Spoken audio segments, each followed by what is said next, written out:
क्या दोस्तों आपके भी बोर्ड एग्जाम नज़दीक आ चुके हैं, लेकिन अभी तक आपको नहीं पता कि अर्धशासकीय पत्र किसे कहते हैं, इसे कैसे लिखा जाता है। और आज की इस वीडियो में हम आपको स्टेप बाय स्टेप समझाने वाले हैं। इस वीडियो को देखने के बाद किसी और वीडियो को देखने की बिल्कुल भी ज़रूरत नहीं होगी, क्योंकि दोस्तों इस वीडियो में आपको मैं टिप्स एंड ट्रिक्स के साथ समझाऊंगा जो कि आपको बिल्कुल अपने माइंड में फिट हो जाएगा, ठीक है। और इस वीडियो को देखने के बाद दोस्तों मैं आपको बता देता हूं कि आपको अगर अर्थशास्त्र के पत्र के उदाहरण अगर आपको याद नहीं भी हैं तो भी आप एग्जाम में कैसे लिखेंगे, अपने माइंड से बनाकर कैसे लिखेंगे, और सारा रोड मैप आपको इस वीडियो में देने वाला हूं। तो चलिए दोस्तों करते हैं शुरू आज की इस वीडियो को। शुरू करने से पहले आपका हार्दिक स्वागत है डागला क्लासेस इस यूट्यूब प्लेटफॉर्म पर। दोस्तों अगर आपको वीडियो पसंद आए तो लाइक शेयर सब्सक्राइब सब कुछ कर लेना, ठीक है।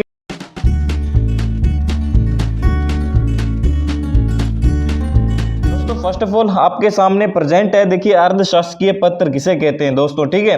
फर्स्ट ऑफ ऑल इसी को ही समझते हैं, और आपके अर्धवार्षिक और वार्षिक परीक्षा की दृष्टि से बहुत ज्यादा इंपॉर्टेंट है। अगर आप बोर्ड एग्जाम में है, 10वीं 12वीं बोर्ड एग्जाम में है, उसके लिए तो काफी वेरी वेरी इंपॉर्टेंट है, वेरी मोस्ट इंपॉर्टेंट है दोस्तों। चलिए आज की इस वीडियो में सीखेंगे, अगर आपका 5 नंबर का क्वेश्चन आएगा तो 5 में से 5 नंबर आप कैसे लेकर आएंगे वो इस वीडियो में आप सीखने वाले हैं। चलिए दोस्तों बता देता हूं कि आप कैसे 5 में से 5 लेकर आएंगे।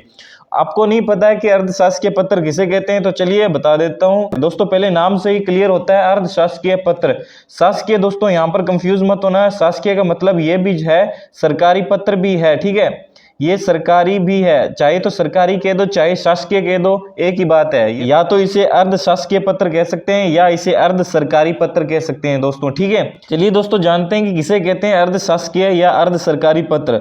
मान लीजिए दोस्तों आप एक सरकारी अधिकारी हैं, ठीक है। आप एक सरकारी अधिकारी हैं, लेकिन आप अपने किसी फ्रेंड जो कि वो भी एक सरकारी अधिकारी है, यानी कि कोई एक सरकारी अधिकारी है, मान लीजिए कोई एक सरकारी अधिकारी है, वो किसी अन्य सरकारी कर्मचारी अन्य सरकारी अधिकारी को पत्र लिखता है। आप देख सकते हैं दोनों आपस में एक दूसरे को पत्र लिख सकते हैं, तो दोनों के लिए जो पत्र का व्यवहार है उसे हम क्या कहेंगे, अर्धशासकीय पत्र, ठीक है दोस्तों। अर्धशासकीय पत्र में क्या काम होता है दोस्तों, यहां पर देखिए फिजूल की बातें नहीं होती अर्धशासकीय पत्र में। इसमें जो पत्र होता है इसका जो मुख्य विषय वस्तु होती है वो केवल और केवल सरकारी कामकाज के ऊपर होती है, ठीक है दोस्तों। आप देख सकते हैं सरकारी कार्य के लिए पहले पॉइंट आपको ध्यान रखना है कि कोई लिखने वाला व्यक्ति वो सरकारी कर्मचारी होना चाहिए। जो व्यक्ति लिख रहा है वो किसको लिखेगा, सामने वाला व्यक्ति है वो भी सरकारी कर्मचारी सरकारी अधिकारी होना चाहिए। और दोस्तों लिख क्या रहा है वो भी बहुत मायने रखता है, उसमें भी सरकारी कार्य ही होना चाहिए। यानी कि आप देख सकते हैं इसकी परिभाषा क्या बनने वाली है कि किसी सरकारी अधिकारी के द्वारा लिखा गया पत्र सरकारी कार्य हेतु, कोई सरकारी कार्य दोस्तों उसको करवाने के लिए किसी अन्य सरकारी अधिकारी को पत्र लिखना है, तो उसके लिए जो पत्र व्यवहार या पत्र का रूप होता है उसे हम क्या कहते हैं, वो है अर्धशासकीय पत्र। आप देख सकते हैं अर्धशासकीय पत्र इस प्रकार होता है, इसमें 2 कर्मचारी होते हैं, 2 अधिकारी होते हैं, समान रैंक के होते हैं, ठीक है। मान लीजिए कि आप पत्र लिख रहे हैं, आप भविष्य में मान लीजिए आप एसडीएम बनेंगे या कुछ सरकारी अधिकारी बनेंगे, मान लीजिए आप एसडीएम है, ठीक है।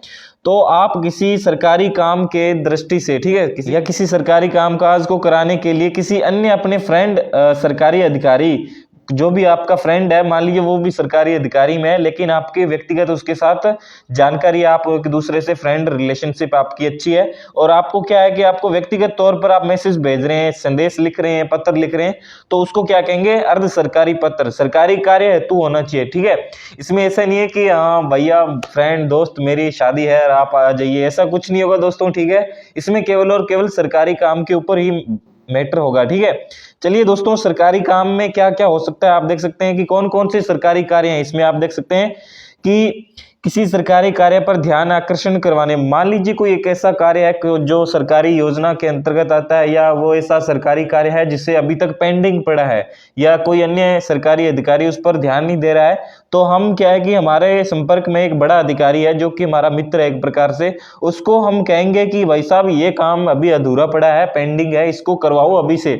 उनका ध्यान इस काम पर आकर्षण करवाने के लिए ऐसा पत्र लिखा जाता है, ठीक है। अर्धशासकीय पत्र बस इतना सा ही काम होता है इसमें और भी छोटा मोटा आप देख सकते हैं सूचना प्राप्त करने के लिए, मान लीजिए आपका फ्रेंड है सरकारी अधिकारी, आप मान लीजिए कलेक्टर हैं और आपका फ्रेंड है एसपी, ठीक है, तो एसपी के अंडर में मान लीजिए कोई ऐसा मैटर हो गया, आपके जिले के अंदर में कोई ऐसी सूचना मंगवानी हो गई हो, ठीक है, या आप जिला शिक्षा अधिकारी हैं या किसी भी आपके समकक्ष अधिकारी से आप सूचना मंगवा सकते हैं, तो वो पत्र होता है उसके उसी को ही हम अर्ध सरकारी पत्र कहते हैं, ठीक है। इसी के साथ आप देख सकते हैं कोई थोड़ा बहुत सहयोग हो गया, किसी प्रकार का थोड़ा बहुत निवेदन हो गया, या कोई थोड़ी बहुत समस्या पर राय लेने के लिए, ठीक है। इस प्रकार छोटे मोटे मुद्दों पर जो पत्र लिखा जाता है एक सरकारी अधिकारी से दूसरे सरकारी अधिकारी को, वो एक पत्र का रूप है, उसे हम कहते हैं अर्ध सरकारी पत्र। दोस्तों हम समझ लेते हैं इसकी थोड़ी सी मोस्ट इंपोर्टेंट लाइनें, इन चीजों को बहुत ध्यान में रखना होगा। अगर आप 5 में से 5 नंबर लाना चाहते हैं तो इस चीजों को ध्यान में जरूर रखना होगा, ठीक है। पहली मोस्ट इंपोर्टेंट बात है, ये फैक्ट आप ध्यान में रखें, व्यक्तिगत जानकारी के आधार पर भेजा जाता है, ठीक है। मान लीजिए कि आप अपनी फ्रेंड है या कोई आपका फ्रेंड है, ठीक है, उसको आप पत्र लिख रहे हैं, ठीक है। पत्र लिखने का मतलब है कि यहाँ पर आप सरकारी अधिकारी या अपने फ्रेंड सरकारी अधिकारी को कुछ भी पत्र लिख रहे हैं वो अर्ध सरकारी में लिखा जाएगा। तो यहाँ पर आप देख सकते हैं व्यक्तिगत नाम से भेजा जाता है। दोस्तों यहाँ पर अभी हम सीखने वाले हैं कि कैसे लिखा जाएगा, कैसा नाम होगा, कैसे व्यक्तिगत नाम से भेजा जाता है, अभी सीखने वाले हैं, इसी वीडियो में सीखेंगे आप, ठीक है। और व्यक्तिगत अभिवादन होता है दोस्तों, आप देख सकते हैं व्यक्तिगत अभिवादन कैसे होता है। आप देख सकते हैं प्रिय मीणा जी, प्रिय वर्मा जी, प्रिय शर्मा जी, इस प्रकार का व्यक्तिगत अभिवादन होता है, संबोधन होता है, ठीक है। अभी उदाहरण में आप बिल्कुल सारा क्लियर हो जाएगा, ठीक है। और इसमें एक बात आपको हमेशा ध्यान रखना, उत्तम पुरुष शैली में, ठीक है। उत्तम यानी कि जैसे जो बोलने वाले व्यक्ति है वो खुद के बारे में ज्यादा बात करता है, उसे हम कहते हैं उत्तम पुरुष शैली, यानी कि मैं यानी कि खुद के बारे में ज्यादा। चलिए दोस्तों अब थोड़ा एग्जाम्पल समझते हैं या ड्राफ्ट समझते हैं इसका। दोस्तों इसी के साथ आपको बता दूं कि हमारी एक प्लेलिस्ट बनी है हिंदी चैंपियन सीरीज, उसको फॉलो करने के लिए लिंक डिस्क्रिप्शन में आप चेकआउट जरूर कर सकते हैं। और दोस्तों आपके सामने पेश है एक ढांचा, एक प्रारूप, एक अर्ध सरकारी या अर्ध शासकीय पत्र का प्रारूप कैसा होना चाहिए, कैसा होना चाहिए। तो आप देख सकते हैं आपके सामने स्क्रीन पर पेश है। सबसे पहले आपको क्या लिखना है उसकी हम बात कर लेते हैं, चर्चा कर लेते हैं। काफी आसान है दोस्तों, बिल्कुल भी आपको घबराना नहीं। पहली बात तो आपको ये ध्यान में रखना है, ठीक है।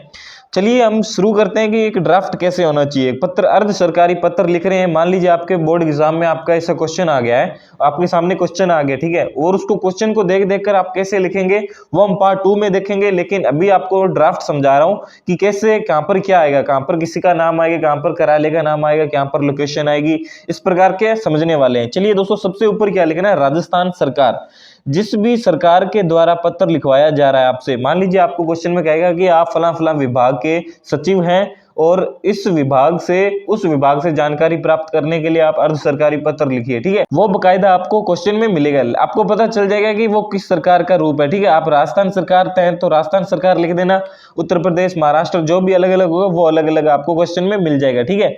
सबसे पहले तो आपको राजस्थान सरकार लिखना है, सबसे पहले राजस्थान सरकार, उसके नीचे हेडिंग लगानी है अर्ध शासकीय पत्र, यानी कि हम पत्र, कौन सा पत्र लिख रहे हैं, पत्र का रूप कौन सा है, अर्ध शासकीय पत्र, ठीक है। तो ये हेडिंग लगा देनी बस इतनी सी, ठीक है। अब आपको क्या करना है, लेफ्ट साइड में जो भेज रहा है, मान लीजिए आप भेज रहे हैं, आपको क्वेश्चन में मिलेगा कि आप इस विभाग के, इस बोर्ड के आप सचिव हैं, आपके द्वारा एक अर्ध शासकीय पत्र लिखा जाना है, ठीक है। नाम आपको नहीं मिलेगा क्वेश्चन के अंदर, ठीक है। भले ही आपको क्वेश्चन के अंदर आपको नाम नहीं मिलेगा, फिर भी अपनी तरफ से अपना नाम कुछ भी लिख देना, अच्छा सा सुंदर सा नाम लिख देना सबसे पहले लेफ्ट साइड में, ठीक है। पहली लाइन में आपको अपना नाम लिखना है और उसके बाद आपका जो नाम लिख रहे हैं उसकी पोस्ट भी होगी, पोस्ट आपको क्वेश्चन में मिल जाएगी ऑलरेडी, ठीक है। क्वेश्चन में मिल जाएगी, जैसे कि आप इस जिले के कलेक्टर हैं, इस बोर्ड के, इस संगठन के अध्यक्ष हैं, इस विभाग के आप सचिव हैं, इस प्रकार के आपको पोस्ट मिल जाएगी, ठीक है। दूसरी लाइन में, पहली लाइन में आपको अपना नाम, दूसरी लाइन में पदनाम लिखना है, ठीक है। पोस्ट लिखनी है यानी कि आपकी लाइन में, ठीक है। जस्ट अब देखिए जो आपका नाम लिखा है उसी के जस्ट सामने सीधी बिल्कुल इसी लाइन में आपको कार्यालय का नाम लिखना है। दोस्तों ये सारा मैटर आपको क्वेश्चन में मिल जाएगा, यानी कि आपको कहा गया कि आप सचिव हैं इस बोर्ड के, तो वो बोर्ड हो चाहे कार्यालय हो, उसका कार्यालय का नाम आ जाएगा, ठीक है। चाहे विभाग है तो विभाग का नाम आ जाएगा, कोई संगठन है तो उसका नाम आ जाएगा। अगर कार्यालय है जैसे जिला न्यायालय, ठीक है, जिला न्यायालय, उसका पता आ जाएगा, जैसे उदयपुर वगैरह जो भी उसकी लोकेशन होती है वो आ जाएगी। अगर कोई विभाग है तो जैसे शिक्षा विभाग आ जाएगा, या खेल विभाग हो गया, या रेल मंत्रालय, इस प्रकार जो भी आपका कार्यालय का नाम आ जाएगा उसके नीचे उसकी लोकेशन आ जाएगी, ठीक है। दो लाइनें जस्ट एक दूसरे के सामने होगी, ठीक है। अब देखो तीसरी लाइन यहाँ से खाली छोड़नी है लेफ्ट साइड में, यहाँ पर आपको कुछ नहीं लिखना है, ये यहाँ तक आपकी साफ रहेगी। इसी तीसरी लाइन में आपको दिनांक लिखनी है, ठीक है। जस्ट इतना सा करना है, दिनांक लिखनी है। दिनांक लिखने में आपको बिल्कुल जोर नहीं आना चाहिए, ठीक है, काफी आसान है, इसमें याद करने जैसा कुछ मैटर नहीं है। चौथी लाइन खाली छोड़ते हुए आपको राइट साइड में आपको लिखना है पत्र क्रमांक, ठीक है दोस्तों। इसी प्रकार से आपको फॉर्मेट लिखना है, ध्यान से देखते रहिए। इसी प्रकार से आप देखते हैं आपके बोर्ड एग्जाम में 5 में से 5 मार्क्स आ जाएंगे, ठीक है। पत्र क्रमांक कैसे लिखेंगे पार्ट 2 में बताऊंगा, एक स्पेशल उदाहरण के साथ, स्पेशल ट्रिक्स के साथ आपको समझाऊंगा पार्ट 2 में, ठीक है। उसका लिंक डिस्क्रिप्शन में मिल जाएगा आपको, आप चेकआउट जरूर कर सकते हैं, ठीक है। यहां तक दोस्तों उम्मीद करता हूं कि आपने कंप्लीट कर लिया। आप देख सकते हैं पहली लाइन आपने कंप्लीट कर ली, दूसरी, फिर तीसरी, फिर चौथी, 4 लाइनें कंप्लीट कर ली। यहां तक याद करने जैसा मैटर कुछ नहीं था। अब दोस्तों नीचे आ जाना आपको 5वीं लाइन में, ठीक है। 5वीं लाइन में क्या लिखना है, विषय। दोस्तों YouTube पर आपने जितनी भी वीडियोस देखी होंगी वहां पर आपको विषय देखने को नहीं मिलेगा, लेकिन दोस्तों आपको विषय लिखना है। अगर 5 में से 5 नंबर आपको लाने हैं तो आपको विषय लिखना जरूर है दोस्तों। कुछ आपको ज्यादा जोर नहीं लगेगा, मैं कहता हूँ विषय जरूर लिखना, ठीक है। क्वेश्चन के अंदर आपको मिल जाएगा कि इस विषय पर हमें अर्थशास्त्र के पत्र लिखना है, तो आपको ये चीज मिस्टेक आपको बिल्कुल भी नहीं करनी है, विषय जरूर लिखना है, ठीक है। विषय लिखने से आपके मार्क्स नहीं कटेंगे, लेकिन मार्क्स ऐड जरूर होगा, ठीक है। और इसी के साथ विषय लिखते ही आपको नीचे लिखना है प्रिय संबोधन, ठीक है। जो भेज रहा है, ठीक है, जिसको भेजा जा रहा है उसका नाम आ जाएगा, ठीक है। नाम नहीं लिखना है, उसका सरनेम हो जाएगा, ठीक है। हमने जैसे ही विषय लिखा है जस्ट उसके नीचे व्यक्तिगत संबोधन लिखना है दोस्तों, ठीक है। जैसे प्रिय मीणा जी, प्रिय वर्मा जी, प्रिय शर्मा जी, या प्रिय से लेकर आप किसी का भी सरनेम आगे लगा सकते हैं, प्रिय मीणा जी और लगा देना, ठीक है। तो इतना लगाने के बाद आपको कोमा लगाना है और सामने वाली लाइन बिल्कुल खाली छोड़नी है, ठीक है। अब आएगा इसके नीचे मेन मैटर, इसके अंदर आ जाएगा, ठीक है। सारा का सारा मैटर आपको दोस्तों यहाँ पर लिखना है और कुछ नहीं है। यहाँ पर देख सकते हैं, वो कैसे लिखना है पार्ट 2 में समझाऊंगा, ठीक है। यहाँ तक उम्मीद करता हूँ आपने अच्छे से लिख लिया, और यहाँ पर आप जरूर लिख लेना धन्यवाद वगैरह, ठीक है। यहाँ पर धन्यवाद, धन्यवाद, ठीक है। तो इतना सा जरूर कर लेनी है। यहाँ तक लिखने के बाद मैं कहता हूँ कि आपने 4 नंबर का मैटर कंप्लीट कर लिया। अब लास्ट में आपको 1 नंबर का भी जरूर कंप्लीट करना है। यहाँ पर लास्ट में आप देखेंगे दोस्तों आपका शुभेच्छु, यहाँ पर ये जरूर लिखना है, तो ये जरूर लिखना है, ठीक है। राइट साइड में लिखना है, ये लाइनें खाली छोड़नी है। इसी के सामने आपको राइट साइड में आपको लिखना है, नीचे वाली साइड में, ठीक है। यहाँ पर हस्ताक्षर आ जाएगा, पदनाम आ जाएगा, और उसका जो विभाग है, पदनाम यानी कि जैसे कोई सचिव हो गया, सेक्रेटरी हो गया, और वो सेक्रेटरी किस विभाग का है वो विभाग लिख देना है, और विभाग कहाँ पर है वो भी लोग उसकी लोकेशन लिख देनी। बस इतना सा फंडा है, ठीक है, इतना सा लिखना है बस। लास्ट में एक चीज और ध्यान रखना है, ये मोस्ट इंपॉर्टेंट है दोस्तों, अर्थशास्त्र के पत्र में इसके बिना सारा आपका अधूरा रह जाएगा, ठीक है। जिसको भेजा जा रहा है यानी कि किसको भेज रहे हैं आप, ठीक है, उसको यहाँ पर नीचे लिखना है, ठीक है दोस्तों।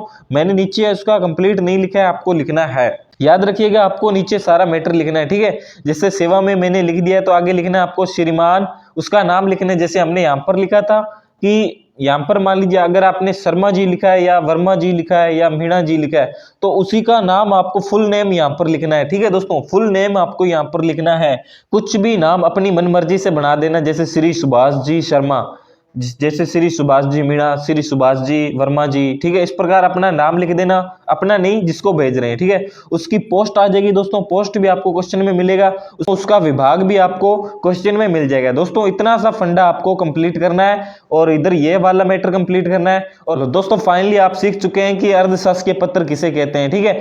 तो ये देख सकते हैं, इसकी पीडीएफ आपको हमारे टेलीग्राम पर मिल जाएगी, आपको हमारे लिंक डिस्क्रिप्शन में जाकर चेकआउट कर सकते हैं। काफी आसान है दोस्तों, इसमें कुछ नहीं है। फिर से मैं आपको छोटा सा एक शॉर्ट मेमोराइज करवा देता हूं। देखिए सबसे ऊपर राजस्थान सरकार लिखना है, और जो हम पत्र लिख रहे हैं पत्र का नाम लिख देना है। पत्र का नाम क्या है, अर्थशास्त्र के पत्र, ठीक है। फिर भेजने वाले का नाम आ जाएगा, और भेजने वाले की पोस्ट क्या है वो भी आपको नीचे लिख देनी दूसरी लाइन में, ठीक है। पहली लाइन के साइड में राइट साइड में आप देख सकते हैं कार्यालय, विभाग, मंत्रालय जो भी है उसका नाम आ जाएगा, और वो मंत्रालय कहां पर स्थित है उसकी लोकेशन आ जाएगी सेकंड लाइन के राइट साइड में, ठीक है। और थर्ड लाइन आपको खाली छोड़नी है, और राइट साइड में आपको यहाँ पर लिखना है दिनांक। चौथी लाइन में आपको पत्र क्रमांक लिखना है, जैसे हर लेटर में आप लिखते आ रहे, नॉर्मल लेटर होता है उसमें क्या होता है कि पत्र क्रमांक इधर होता है लेफ्ट साइड में, ठीक है, लेकिन आपको राइट साइड में ही लिखना है, ओके। इस प्रकार आप लिख लेते हैं। और एक टिप मैंने आपको जरूर दी है कि आपको विषय जरूर लिखना है, ठीक है। विषय लिखने से दोस्तों आपके जो एग्जामिनर है वो आपको मार्क्स जरूर देकर जाएगा, ठीक है। इससे अच्छा इंप्रेशन बनता है, वो आपको फुल में से फुल मार्क्स जरूर देके जाएगा। फिर प्रिय संबोधन आ जाएगा दोस्तों, व्यक्तिगत संबोधन होता है, जैसे अपना जो मित्र है हम जिसको भेज रहे हैं वो व्यक्तिगत संबोधन होना चाहिए, ठीक है। व्यक्तिगत संबोधन के बाद मेन हेड मुख्य भूमिका आ जाएगी दोस्तों। मेन मुख्य भाग इसी के अंदर आएगा, ठीक है। मुख्य भाग यानी कि जिस विषय पर आपको पत्र लिखवाया जा रहा है उसका सारा मैटर 3 से 4 लाइनों में लिखना है।